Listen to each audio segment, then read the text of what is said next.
I'm going to like the engineers ball and, the newspaper society, Halloween event, shit that would bore you senseless because you just never know who you're going to meet at these things. So I'm at one of these, it actually was the engineers ball. Engineers are all introverts and they're all just kind of standing there, looking at their shoes and walking up to the buffet table. And so I go up to this guy. I said, "Hi, how are you? John Kiriakou from the American Embassy. Hi, how are you?" We exchanged cards. I said, "Oh, you work in the port.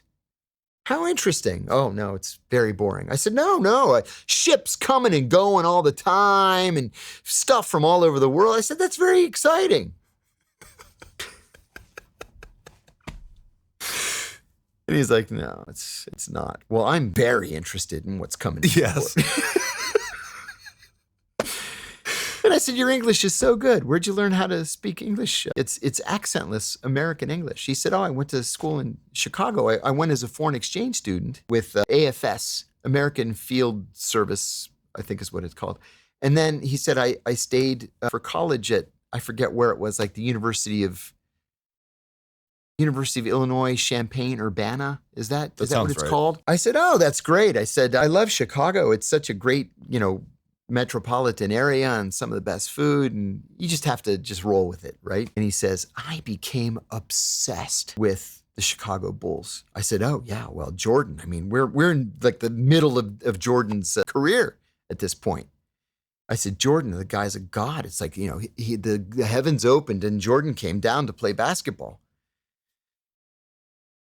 And he said, he never had the money to go to a Chicago Bulls game, and that he'll wake up, in the middle of the night just to try to get a Chicago Bulls game on shortwave radio or whatever it was. I couldn't get back to the embassy fast enough to send a cable to headquarters saying, "Please, please, please go buy me a basketball autographed by Michael Jordan in a lucite case."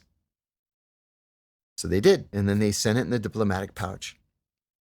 So I'm taking the guy to lunch. I'm taking the guy to dinner. I'm like, "So what do you exactly do at the port? Like, I mean, do you just sit in an office all day?" He said, "No, I'm the director of the port. So it's the bills of lading and the manifests. And, sometimes a ship will come and it has a Filipino flag, but really it's North Korean." And I'm like, yes, this is exactly what I want.